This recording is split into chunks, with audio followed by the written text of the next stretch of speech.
Seguimos adelante hacia Luis Herrero, la República de los Tontos, la tertulia. Está Luis Herrero ahí ya con la espingarda, así que tenemos que ir rápido. Hoy va a dejar de llover en el Mediterráneo y empieza a llover en el Atlántico. Se va el frente mediterráneo y entra por Galicia pues otro nuevo frente que ya veremos lo que da de sí. De momento, Galicia, Asturias y la raya de Portugal. Las temperaturas idénticas, 19 de máxima en Madrid, 27 grados hoy en Badajoz y Santa Cruz de Tenerife y la mínima pues otra vez 7 grados en León. Bueno, vamos con ese auto del juez Ismael Moreno, que luego hablaremos con Luis, con Maite Rico, porque es como si mandara un telegrama a Génova 13. Y estaba cerrada, claro, Génova 13 siempre está cerrado. Pero es para que se entere la oposición, porque hay párrafos literales que podrían hacer suyos los jefes de la oposición. Vox, si estuviera en la oposición al PSOE, no al PP, y el PP, si estuviera en la oposición al PSOE, y no a Ayuso. Pero es que lo dice tan claro que yo no sé qué va a hacer luego el Supremo.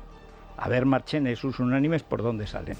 Ese auto en el que pide al Supremo la imputación de José Luis Ábalos por pertenencia a organización criminal, tráfico de influencias y cohecho le otorga un papel principal en una trama delictiva que en las conversaciones intervenidas se refiere a Pedro Sánchez como el uno. Esas referencias, según fuentes jurídicas consultadas por Libertad Digital, pueden propiciar que el presidente del Gobierno tenga que declarar ante el Tribunal Supremo. Además, la UCO ultima 2 informes más con material sensible para Moncloa. El magistrado de la Audiencia Nacional conecta el fraude de los hidrocarburos con la compra de material sanitario durante la pandemia y el rescate de Air Europa, un pago de 475 millones de euros que ha defendido en las últimas horas Pedro Sánchez. En rueda de prensa desde Portugal, el presidente desvinculaba la destitución de Ábalos de esta trama, evitaba aclarar de nuevo si se ha reunido con Aldama y no se pronunciaba sobre el auto del Tribunal Superior de Justicia de Madrid que tumba la querella de Begoña Gómez contra el juez Peinado por prevaricación. Bueno, es como ven un panorama, pero vamos, de Cinemascope y Technicolor, como se decía antaño. Es decir, 70 milímetros metroides, como decía, serán milímetros, ¿cómo van a ser milímetros? Pues serán metros, no sé. O sea, esas pantallas que entraba la cuadriga de Ben-Hur por la derecha, acababa y no había salido todavía cuando te ibas a casa. Bueno, y necesitamos, hay gente que entiende de todos los tribunales, luego las ganaderías, los encastes, aquí hay un semental, estas vacas de vientre que no sirven para nada, fue un error del ganadero, etcétera. Así que tenemos a Miguel Ángel Pérez, que ya nos dijo, esto lo anunció, que este mes iba a ser, sobre todo la segunda parte del mes, un calvario para Sánchez. Y está siendo un calvario y no ha acabado todavía el mes de octubre. Miguel Ángel Pérez, muy buenos días. Muy buenos días, Federico. Bueno, vamos de lo gordo a lo urgente. Primero, lo más gordo es que ya hoy lo que publicas es que hay al menos ya un teléfono que ha ordenado, además el juez Peinado ha dicho que adelante con los faroles y que cuéntanos qué se espera. Este sería lo que daría lugar al tercer informe de la UCO, aunque creo que hay una parte ya hecha, pero bueno, el volcado necesita una autorización judicial. ¿Cómo se ha producido esto? Bueno, Federico, la verdad es que lo primero que habría que decir es que obviamente los agentes de la UCO no dan abasto con tanta corrupción por todos lados. Obviamente cada vez que tienen que elaborar un informe se tardan meses en analizar pues todos los dispositivos electrónicos, en cruzarlos, en llegar a un tipo de conclusiones y el problema es que, como digo, no dan abasto porque obviamente en el marco de la trama Koldo todavía no se han podido concluir, digamos, pues el análisis de todo lo que está contenido en esos dispositivos, especialmente en el de Víctor Aldama. Obviamente esto tiene una derivada que afecta de lleno al caso Begoña Gómez, porque se da por supuesto que obviamente pues en el móvil de Víctor Aldama puede haber material que afecte obviamente a la esposa del presidente del gobierno. Esa parte todavía no se ha tocado aún, no se ha tocado obviamente tampoco, como publicábamos en Libertad Digital ayer, pues los dispositivos de Juan Carlos Barrabés, que tienen que ser analizados pues en los próximos meses también, y que ayer pues ya se autorizó de forma oficial por parte del juez Peinado pues que la UCO pueda acceder a ellos y copiarlos. Y obviamente tampoco nos tenemos que olvidar que la UCO también tiene que elaborar otro informe respecto a los correos electrónicos de la Diputación de Badajoz en relación al hermano de Pedro Sánchez. Es decir, no dan abasto con tanta corrupción por todos lados, y obviamente todavía pueden tardar pues unos cuantos incluso meses en que tengamos nuevos informes que desde luego pueden ser determinantes para el futuro de estas tres causas judiciales cuyo epicentro es Pedro Sánchez. Ayer, en las declaraciones portuguesas que hace Sánchez, hay tres cosas que me llaman la atención. Primero, que todo el gobierno autorizó el regalo, porque eso fue un regalo, que además dice, ahora en Europa va muy bien, que va a ir bien, si está otra vez en quiebra. O sea, no se entera más que de lo que le cuentan y se lo cuentan mal. Luego, que de ninguna manera quiso contestar si conocía al Dama, que era lo que le habían preguntado explícitamente, no lo contesta. Y luego presume del bien que ha hecho, etcétera, etcétera. Ni sabe cómo está en Europa y se niega a admitir que él nunca debió estar presente en el Consejo de Ministros, que él tenía que haberse levantado, que eso es por orden legal, es tan evidente. Pero si es que con Barrabés y con Aldama y con Hidalgo pasaba la noche su señora en San Petersburgo. Si es que tenemos tal cantidad de datos, el mismo día, el famoso 16 de julio, mientras él por la mañana autorizaba al pastón que tenía a Marichus Montero que habilitar el cheque, estaba por la tarde su señora negociando, porque para mí que estaba negociando, porque para comunicar se llama por teléfono. Si es para negociar la parte que te quedas de lo que das, entonces ya es distinto, hay que ir. Y estuvo 2 veces. Es decir, me da la impresión de que Sánchez, que es incapaz de trabajar ordenadamente, no puede con tantos frentes, porque la respuesta de ayer es de alguien que trata de mentir en varias direcciones, pero ya casi ni se acuerda. ¿No te da esa impresión también de alguien desarbolado por la cantidad de datos que han salido? Absolutamente. Cuando escuché las declaraciones de Pedro Sánchez, se ve a un Pedro Sánchez muy nervioso, completamente desbordado. Nosotros prácticamente cuando comenzó la investigación del juez Peinado y hablábamos del rescate a Globalia, ya publicamos en Libertad Digital que se podía ir a posibles delitos de prevaricación y malversación del propio Pedro Sánchez y de los ministros que participaron a la hora de aprobar ese rescate de Globalia. Eso lo publicamos en Libertad Digital hace meses, y precisamente en esa dirección va la exposición razonada que ha remitido al Tribunal Supremo el juez Ismael Moreno. Es demoledora. Es decir, si la UCO no aprecia que hay indicios suficientes contra Pedro Sánchez, no se ponen esas alusiones a Pedro Sánchez como el uno y lo remarcan en sus informes. Exacto. De la misma forma, si el juez Ismael Moreno no da relevancia a esas referencias a Pedro Sánchez como el número 1 que recoge el informe de la UCO, no lo recoge a su vez en la exposición razonada. El hecho de que la UCO e Ismael Moreno hayan destacado las referencias de una banda delictiva que, como publicamos hoy, cuando se está investigando un delito de pertenencia a organización criminal y varios miembros de esa banda hablan de Pedro Sánchez como el uno, pues obviamente por sentido común en cualquier procedimiento judicial lo normal es que ese número 1 tenga que ser citado y aclarar en sede judicial y dar explicaciones de por qué esa referencia es al número 1 y que conteste también obviamente a este revoltijo de corrupción del 16 de julio de 2020 en el cual vemos reuniones de Aldama con Hidalgo, con Begoña Gómez, pero por la tarde Nadia Calviño, pero por la tarde con Ábalos, con Aldama. O sea, lo del 16 de julio obviamente es un indicio demoledor de todo el enjuague que se hizo por parte del gobierno de Pedro Sánchez junto a Aldama e Hidalgo para conceder el rescate millonario a Europa. Bueno, y hay una cosa que me ha llamado la atención, aunque menos, teniendo en cuenta que antes de juez fue policía, Ismael Moreno, si no estoy mal informado, y es que parece que le ha hecho los titulares a la oposición a ver si se enteran de lo que tienen que comentar. Tarea inútil, porque ayer apareció Feijóo y no se los habían pasado. Da la impresión de que no hay equipo en el PP que se encargue de justicia. Claro, está Pons, pero Pons está en Bruselas. Se fiaron de un juez, que los jueces no siempre son los mejores jueces para hablar de los jueces, pero a mí, aparte con lo que decías, es que hay párrafos enteros que están diciendo, oye, mirad lo que tenéis que decir. Pero hay una cosa que me chocó ayer, cuando la bruja Lola del gobierno, he dicho antes velas negras es lo que ponía, te pongo una vela negra.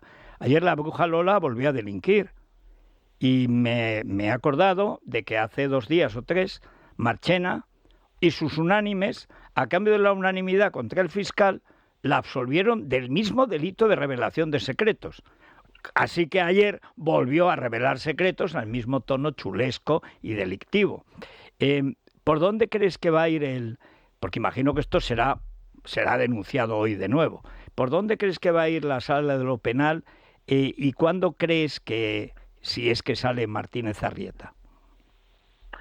Yo, fíjate, Federico, que estoy prácticamente convencido que la imputación de Ábalos en el Supremo es como el pasaporte para investigar a Pedro Sánchez. Y yo creo que es tan claro el informe de la UCO y es tan clara la exposición razonada de Ismael Moreno que es que no hay que hacer más comentarios. Es decir, yo creo que va a ser inevitable que se abra una investigación, pero ya no en torno a Ábalos. Es que Ábalos es simplemente la amiguita de pan que hay que seguir hasta Pedro Sánchez, hasta la puerta de la Moncloa.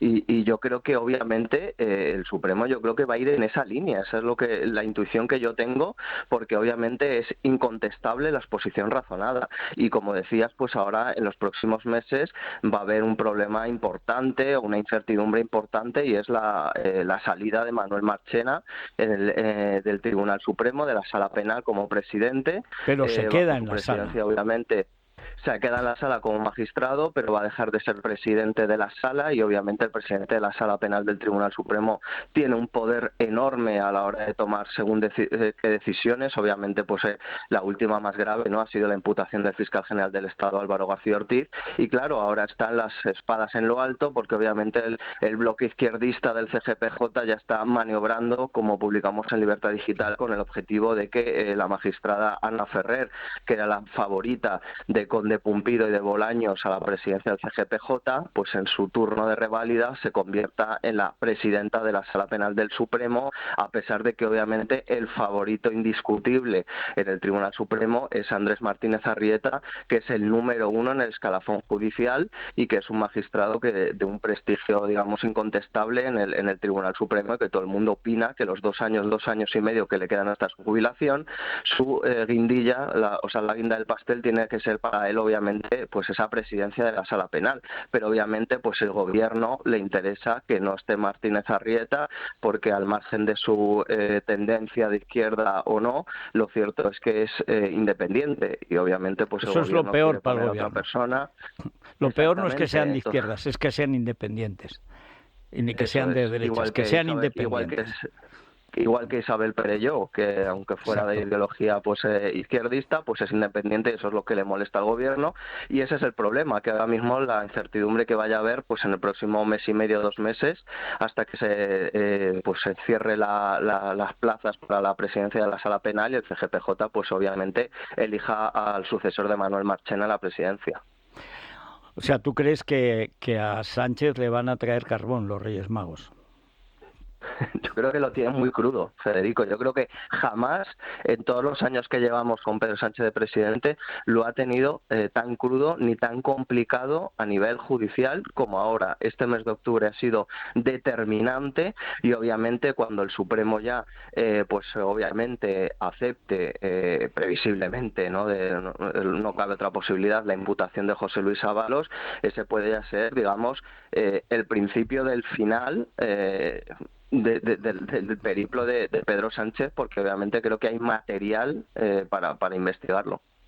Pues vamos a ver, confiemos en el rey Baltasar, que es el favorito de los niños siempre. Bueno, muchas gracias, Miguel Ángel, y vámonos rápidamente, porque creo que Luis Herrero está llegando a la República de los Tontos. Ya está. En Es la Mañana de Federico, la República de los Tontos, con Santiago González. Eres tonto, muchacho, tú eres tonto. Don Santiago, muy buenos días. Muy buenos días, querido Federico. A ver, cuénteme. Bueno, pues allá vamos, 3 de 3. El Tribunal Superior de Justicia de Madrid ha rechazado la querella de Begoña Gómez contra el juez Juan Carlos Peinado por prevaricación, tal como había pedido la Fiscalía el pasado 14 de octubre. Con esta ya son 3 las querellas rechazadas contra el juez instructor: la de Begoña Gómez, la de su marido y la de Max Pradera. Pero hoy lo que tenemos es un monográfico, porque ayer el ministro 3 en 1 tuvo una de sus comparecencias parlamentarias más negras. Félix Bolaños es, junto a Marlaska, lo más indigno del gobierno. Digo lo más porque los dos son los que, teniendo más estudios, los han aprovechado menos. En sus respuestas a Cayetana Álvarez de Toledo, aplica con admirable tenacidad el método Ollendorf, o lo que es lo mismo, salir por peteneras cada vez que se le pregunta algo. El nombre viene de aclaramos para los oyentes más jóvenes, de un método de enseñanza de idiomas que proponía cuando nosotros éramos niños, diálogos imposibles. ¿Es tu hermano más alto que mi sobrino? No, pero el jardín de mi tía es más grande que la granja de tu padre. Y esto vale para cuando le también pregunta... como el célebre titular: era de noche y sin embargo llovía. Y sin embargo llovía. Dice, ¿y qué tiene que ver una cosa? Pues es el método. Sí. Hay una vulgarización, aquí yo la he vivido en el País Vasco solo, que es consiste en decir: ¿de dónde vienes? Manzanas traigo. También. ¿Y a cuánto las vendes? Desde Baracaldo. Pues bien, sí. Pues sí. Y entonces, esto vale para cuando le pregunta a Cayetana en el Congreso, o cuando un periodista le preguntaba por la inadmisión de la querella de Pedro Sánchez contra Peinado. Comentamos su respuesta hace unos días, pero es que es de una estupidez tan grande que merece ser recordada. El PP lleva 10 años intentando ensuciar el nombre de Pedro Sánchez. No iban a hacer una excepción con esto. Estoy orgulloso de pertenecer a este gobierno. Ayer volvió a incurrir ante la pregunta de Cayetana. No respondió. Le dio la enhorabuena porque le hubieran permitido hablar y al final acabó preguntando él: ¿está usted con la mentira o con la verdad? ¿Está usted con un ciudadano ejemplar que defrauda 350.000 euros a la hacienda pública o con el fiscal que le persigue? Respóndame. Gracias. Cayetana restableció el orden vulnerado. Primero, yo pregunto y usted contesta. Segundo, ¿está acusando al Tribunal Supremo de prevaricar? ¿Y esa persona a la que usted llama delincuente confeso sabe lo que es? Tan presuntamente inocente como usted. ¿Se gusta el bolo Bolaños acusando a cualquiera de preferir la mentira a la verdad? El sanchismo haciendo pujos de verdad. Este mismo asunto lo defendió en Onda Cero ante Carlos Alsina. ¿Cómo quiere que llamemos a una persona que ha cometido 2 delitos y lo reconoce públicamente? En castellano se le llama delincuente confeso. ¿Cómo quiere que lo llamemos? ¿Ciudadano ejemplar? Carlos Alsina estuvo impecable al responder. ¿Y si prueba a no llamarle nada? Como si fuera un ciudadano particular en el que jamás se habría fijado el gobierno si no fuera porque tiene una novia a la que quieren hundir desde la Moncloa. Es que ningún ministro está obligado a llamar nada a ningún ciudadano particular. Bueno, pues por si no tuviera bastante el botarate, todavía le quedaba el repaso implacable que le dio una diputada leonesa, mira, a la que yo no tenía el gusto, pero que se reveló como tremenda, Esther Muñoz. Se la cargó Casado cuando empezaba su carrera, porque era demasiado estridente, demasiado perfil, demasiado agudo, en fin, sí, no estaba vendida al PSOE, vamos. Eso es, y la rescató a Ayuso con Feijóo para estas funciones. Ahora le han dado demasiado, le han dado sanidad y educación. Cada uno de esos ámbitos necesita ya no 1, sino 2 portavoces. No le puedes encargar a esta señora de pronto esas 2. Pero claro, antes que Borja cualquier cosa, antes que Cuca lo que sea, antes que Bendodo el abismo. O sea, es que esto es un problema. Bueno, pues estuvo tremenda Esther Muñoz. Insiste usted en algo que me parece preocupante, que es lo de delincuente confeso. Insiste, se recrea usted, lo repite en el Senado, lo vuelve a repetir aquí hoy. Nos trae aquí la RAE, señor ministro. En la página web de su ministerio aparece esta orden, la 343 de 2017 de la Unión Europea, que dice que los cargos públicos no podemos llamar delincuente a alguien que no esté condenado por una sentencia judicial. Eso Mientras... es preparar las cosas. Eso es tener la lección aprendida, claro, y pasada limpio. Eso es. Mientras los españoles salían de la crisis, a la mano derecha de Sánchez le pagaban un chalet, el piso de la amante y los viajes. Reclama la dimisión de Sánchez por el reproche moral y ético que supone el uso que ha hecho su mujer de la Moncloa como lugar de trabajo para sus negocios personales. Dijeron que no había caso, que todo era fango y patrañas, que jamás la imputarían y que le quitarían el caso al juez. Por primera vez, la historia de la democracia, el gobierno ha usado a la abogacía del Estado para querellarse contra un juez por cuestiones de una ciudadana particular. Una querella que hemos pagado todos, pero que a Sánchez no le ha costado nada. Da cierta vergüenza ajena escuchar al ministro de Justicia decir que el fiscal general del Estado está imputado por decir la verdad o por desmentir bulos. Que lo digan la ministra portavoz o Pachi López, que no tienen ni idea de derecho, puede tener un pase, pero que lo diga usted, o viendo claramente el principio de tipicidad del Código Penal, es bochornoso para la carrera judicial. Son ustedes tan inmorales, remataba, como incompetentes, y tan sectarios como ignorantes, y cuando el derecho y la ley no sirven a sus intereses, lo retuercen o directamente se lo inventan. Ningún gobierno español en democracia ha estado tan podrido y ha sido tan corrupto. Familia, gobierno y partido. Nunca se vio cosa igual. Vaya pieza, ¿eh?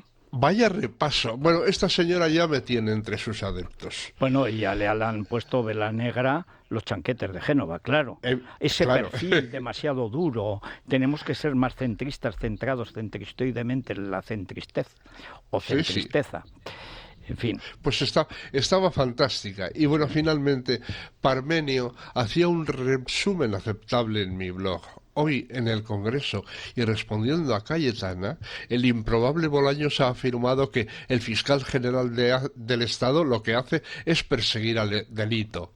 Bien, concluye Parmenio, alegrémonos, ya lo ha alcanzado. Sí, es que claro, es verdad, están desatados.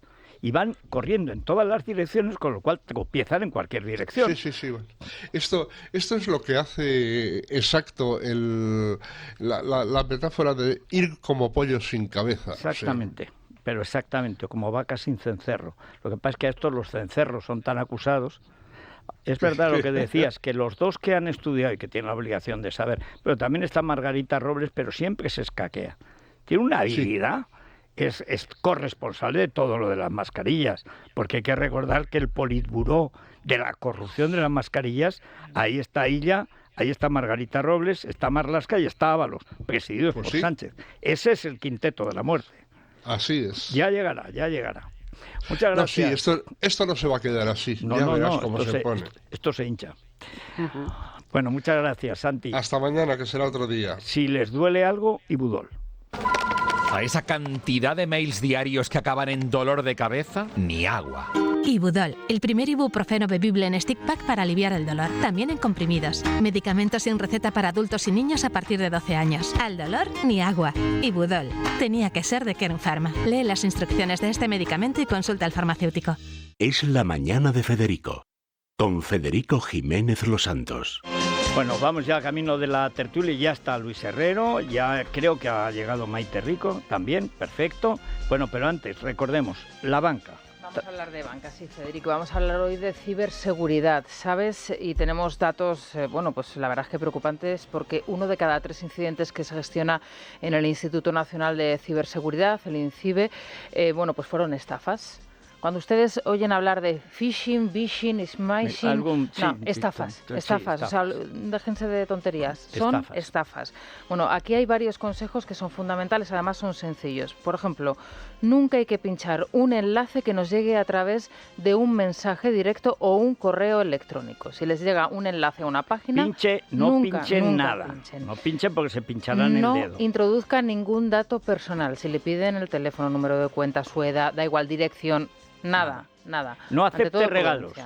No acepte regalos. Y ante la urgencia, porque lo que van a provocar es generar en usted un estado de alarma, incluso se van a hacer pasar por personas cercanas a su familia, familiares, incluso hijos, en fin.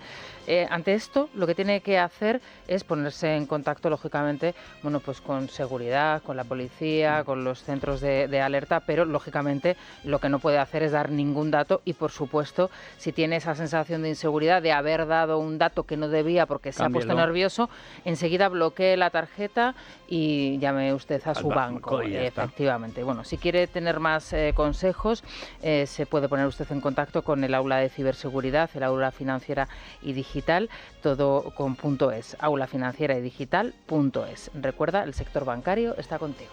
Bueno, hoy los oyentes tienen material, Sergio. Fue un día negro ayer para el Gobierno y para Sánchez Federico. Ábalos está a un paso de la imputación, pero no recordemos que el informe de la UCO señala al 1, a Pedro Sánchez. Y además, ¿de qué manera? Y el juez, Ismael Moreno. Y Aldama llama el 1 a Sánchez por mucho que quiera desvincularse ahora. Pero Aldama puede decir lo que quiera, pero cuando lo dice un juez, como paso al Supremo, señor Marchena, que el 1 es este, no pierda de vista lo fundamental. Pues queremos saber si creen pues que este miércoles negro es un síntoma definitivo de lo que está por venir o no, o todo lo contrario. ¿Qué estrategia, que ya la estamos viendo cuál usa el Gobierno, con María Jesús Montero a la cabeza, amenazando diciendo que tiene información sobre, recordemos, un ciudadano particular, que puede ser la pareja de alguien o uno de nosotros o cualquiera en un momento dado? No, pero por ejemplo, del hermano de Sánchez, que tiene toda la información, le ha perdonado los impuestos. A Aldama le ha perdonado año y medio 180 millones de euros. Además, ¿qué es la bruja Lola? Falta ponerle, te pongo botelas negras. O sea, es una cosa, es molesto estéticamente. Aparte de que éticamente es pura corrupción. Y ahora que Sánchez está en Portugal, no sabemos si habrá visitado, si habrá querido pasar por la residencia de su hermano. Igual ha aprovechado para pasarse por ahí. Pues si pasa por Elvas, ya sabes a lo que va, a lavar lavanderas de Portugal. Ahí es un fado célebre. Bueno, así que seguro que los oyentes tienen ganas de opinar sobre todo esto, como siempre, en el 648 91 92 60. Vamos a la tertulia. Es la mañana. Es radio.